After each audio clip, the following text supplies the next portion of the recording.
I'm Andrew Lavery. I'm an Associate Professor and I'm also the Co-Director and Co-Chair of Sydney College of the Arts at the University of Sydney. I relate to skateboarding. I did it a lot as a child, so if anyone recalls, I had the early skateboard called a Reflex, and it had all sorts of guards and Teflon coatings on it, which is not done with modern skateboards. But it was something quite dear to me as a child, and I spent a lot of time exploring my local urban area and finding places to skate and test out my skills with my friends. So I have quite an attachment and fond memories of skateboarding. For me, it is a type of dance in the urban environment. It's creative because people take a set of basic rules about skating, but then work that into the urban landscape and develop new forms of choreography, body movement, but also challenges in space, and they riff off other people. So there's a community aspect to skating that I think brings people together. And in a way, for me, that's a different form of communication that's linked to conversation, but it's more to do with the body and watching and thinking and learning through your body and challenging your body using this beautiful implement. Skate and educate to me would be a way of taking the notion of skating and applying that to learning models. So skating to me is something that is very creative. You have a grab bag of tools, existing tools, that you always wish to develop.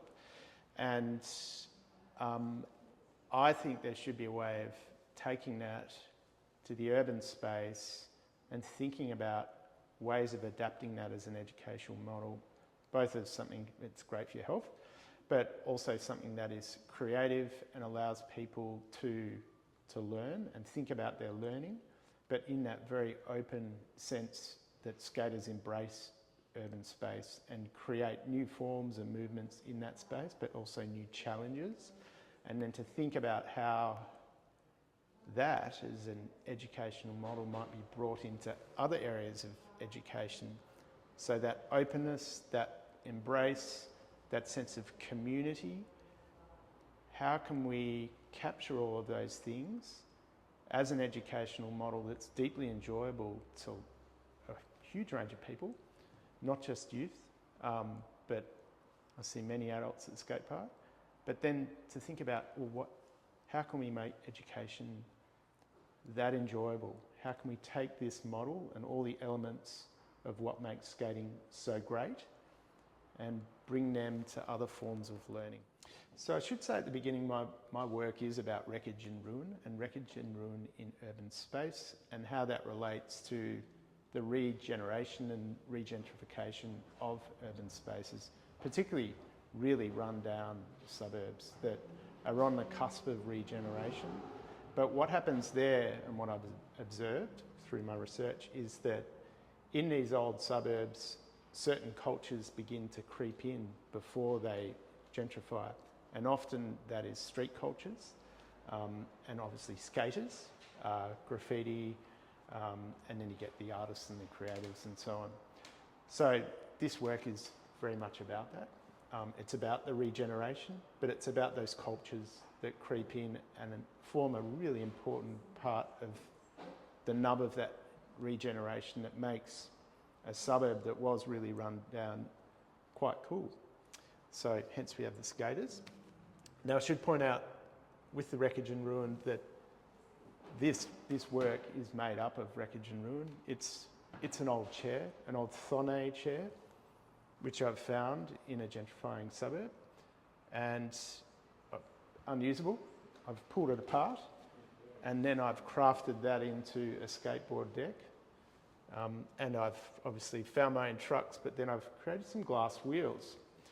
And my reason for making the wheels glass is I see these street cultures, particularly skating, that creeps in as fragile. So those youth cultures are vulnerable, particularly in gentrifying neighbourhoods. because as they clean up, people tend to want to eject them.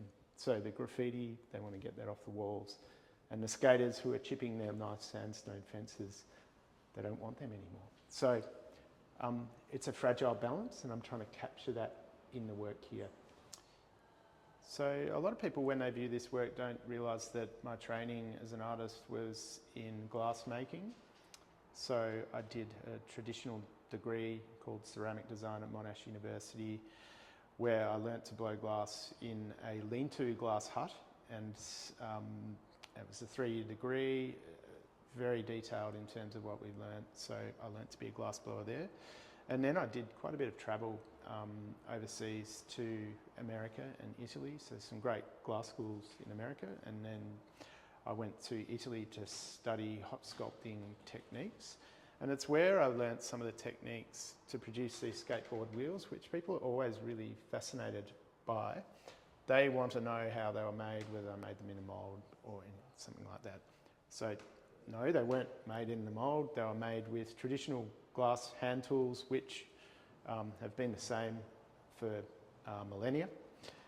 So very medieval looking tools called jacks, and I hand shaped the wheels with those and tweezers, and that's all done when the glass is very, very hot. So you gather out of the furnace and you get a big blob of glass and you let that cool a little bit, and then it's at a point where you can actually shape it with the tools. So you're actually rolling at a bench and you just put pressure on the glass. So you never touch it with your hands, you actually always use the tools. And it's moving while you're making it. And once you're happy with the result, you put it on another iron. So you transfer it and then you shape the other end of it. So there's a 2-step process there. And then it goes into an oven to cool down. So just imagine a glass coming out as a hot blob of 1200 degree glass and then being shaped. And then being put in another oven where all of the crystals line up and it solidifies. And then when it's cold, there's actually a little bit of work there to remove some of the excess glass and polish it and drill a hole through so I can actually assemble it onto the truck. So that's the premise of the wheels, and I think they're a really important part of the work because they talk about that vulnerability and fragility of youth culture, but also skating as something that comes and goes in urban environments and is potentially something that will move on to another area. So hence the metaphor of glass is quite important. I should point out that these wheels have a history. Many artists, when they make their artworks, actually recycle components of previous works and introduce them to new works. And this is the case with this work. So these works, these wheels I should say, are adopted from a work that I had in the RBS Emerging Art Award. Now that award was held in the foyer of the ABN AMRO building, and they have a big opening there and everyone turns up. But during the course of the exhibition, a young man who'd come down from his appointment upstairs had decided it would be a good idea to skate on the skateboard. So he managed to execute a kickflip on the skateboard, and the police were called, etc., and it was all a big hoo-ha. Actually, police called me and said, do I want to press charges? And I said no. But RBN AMRO, they had to pay up, so they paid the insurance on the entire work. But you can see, if you look carefully on these works, that the scratches are still on the wheels. They survived. The skateboard deck didn't. It broke in half because that was a glass one. But that's an interesting little history about this work. So art, like skating, you can treat it like an open field, and it should be an open field, and you should see it as something that doesn't have any rules. It almost defies societal mores or values, and that's the reason it generates new ideas, and often it influences things like architecture, it can influence advertising, it can change the way people think about things. If it's doing all of those things, it's really doing its job. If you view an artwork and you don't understand it, but it makes you think about something differently, it's actually still working.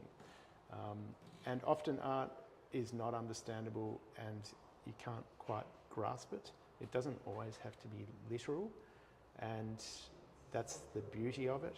And it's important in society because it gets us thinking outside of all of those comfortable templates that the world produces, that we can't fit a cookie cutter over an artwork.